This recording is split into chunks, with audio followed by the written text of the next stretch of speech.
आज का हमारा विषय है वाक्य भेद। सबसे पहले वाक्य समझें क्या होते हैं। वाक्य अर्थात सार्थक शब्दों का क्रमबद्ध एवं सुव्यवस्थित रूप जिसका कोई अर्थ निकले वाक्य कहलाता है। वाक्य भेद अर्थात वाक्यों के प्रकार। वाक्यों के प्रकारों को हम दो आधारों पर समझ सकते हैं। पहला अर्थ के आधार पर और दूसरा रचना के आधार पर।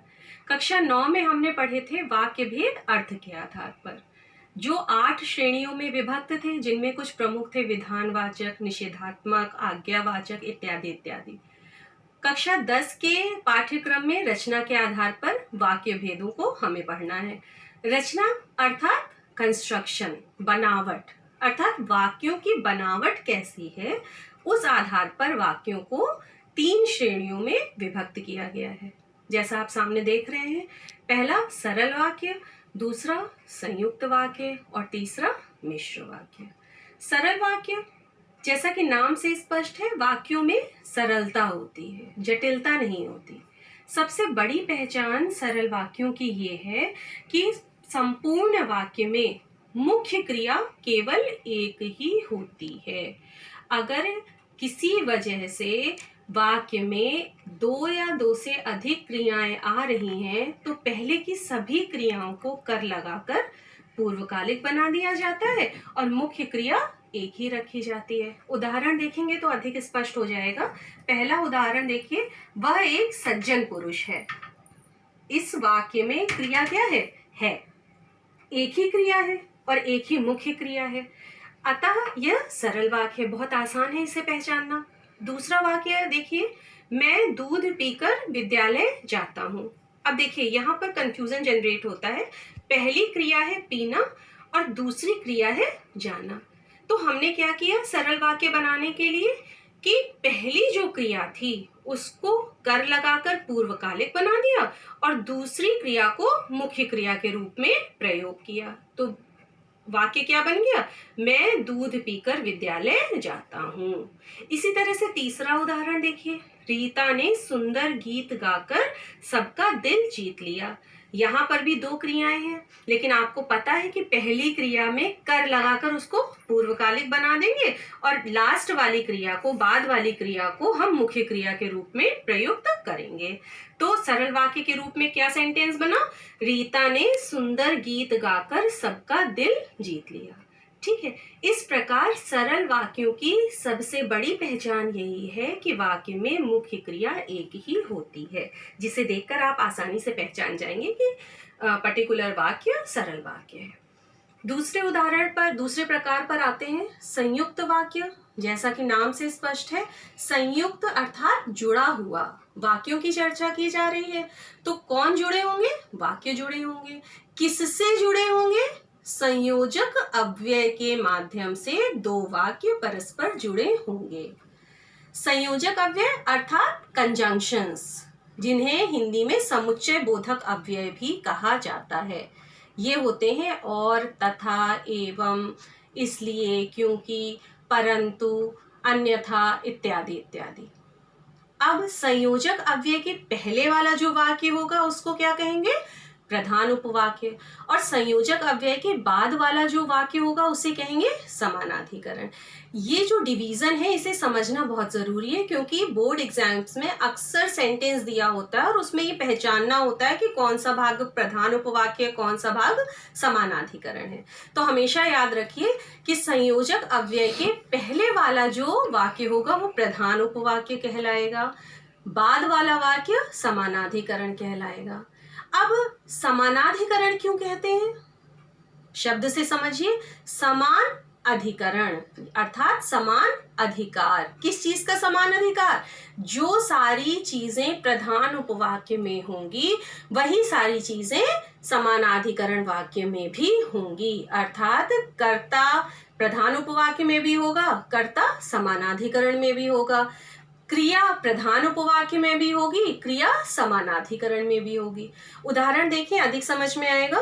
पहला उदाहरण देखिए, रोहन प्रथम आया क्योंकि उसने अथक परिश्रम किया था।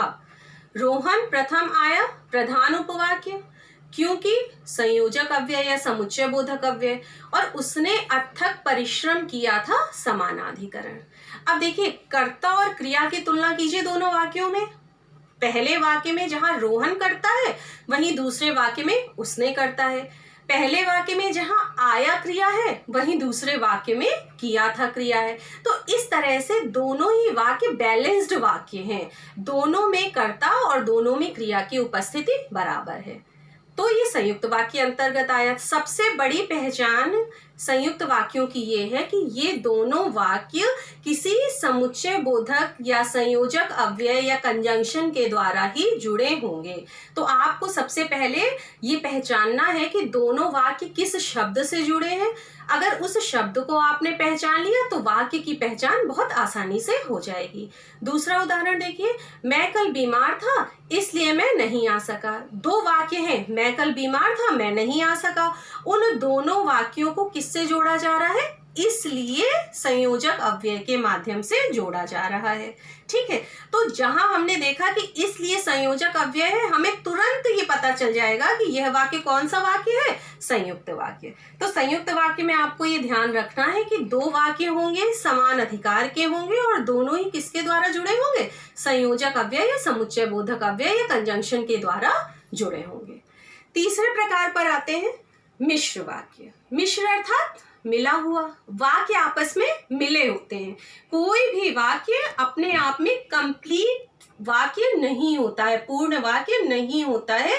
वाक्य एक दूसरे पर आश्रित होते हैं। तो एक या एक से अधिक आश्रित उपवाक्यों के मेल से बने वाक्य कहलाते हैं मिश्र वाक्य। अब यहाँ पर समझना सबसे ज्यादा जरूरी है कि आश्रित उपवाक्य क्या होते हैं। आश्रित उपवाक्य मतलब किसी वाक्य पर आश्रित, डिपेंडेंट वाक्य। ये जो आश्रित उपवाक्य हैं ये तीन प्रकार के होते हैं जिन्हें समझना बहुत आवश्यक है और इस पर आधारित बोर्ड एग्जाम्स में क्वेश्चंस भी बहुत पूछे जाते हैं। पहला संज्ञा आश्रित उपवाक्य, दूसरा विशेषण आश्रित उपवाक्य और तीसरा क्रिया विशेषण आश्रित उपवाक्य। इन तीनों आश्रित उपवाक्यों की कुछ न कुछ विशेषताएं हैं जिनके आधार पर आप आसानी से समझ सकते हैं कि ये आश्रित उपवाक्य कौन सा आश्रित उपवाक्य होगा। तो सबसे पहले आते हैं संज्ञा आश्रित उपवाक्य पर। संज्ञा आश्रित उपवाक्य अर्थात वो सारे उपवाक्य जो या तो इन्वर्टेड कॉमास के अंदर में लिखे हो, अर्थात किसी का स्टेटमेंट शो कर रहे हो, या की अर्थात क में छोटी ई की मात्रा की से प्रारंभ होकर क्रिया पर समाप्त होने वाले आश्रित उपवाक्य संज्ञा आश्रित उपवाक्य होंगे। मतलब या तो वो इन्वर्टेड कॉमास के अंदर लिखे गए होंगे या की से स्टार्ट होकर, की से प्रारंभ होकर क्रिया पर समाप्त हो रहे होंगे। आपको ये देखना है कि वाक्य या तो इन्वर्टेड कॉमास के अंदर है या की से स्टार्ट होकर क्रिया पर समाप्त हो रहे हैं। अगर आपको ये पहचान देखने को मिल रही है तो वो आश्रित उपवाक्य संज्ञा आश्रित उपवाक्य की श्रेणी में आएगा। दूसरा देखिए विशेषण आश्रित उपवाक्य। विशेषण आश्रित उपवाक्य में कुछ शब्द निर्धारित हैं, उन शब्दों से प्रारंभ होकर क्रिया पर समाप्त होने वाले वाक्य विशेषण आश्रित उपवाक्यों की श्रेणी के अंतर्गत आते हैं। ये वाक्य हैं, ये शब्द हैं जो, जिसे, जिनका, जिन्हें, जिन्होंने, जिनको इत्यादि इत्यादि।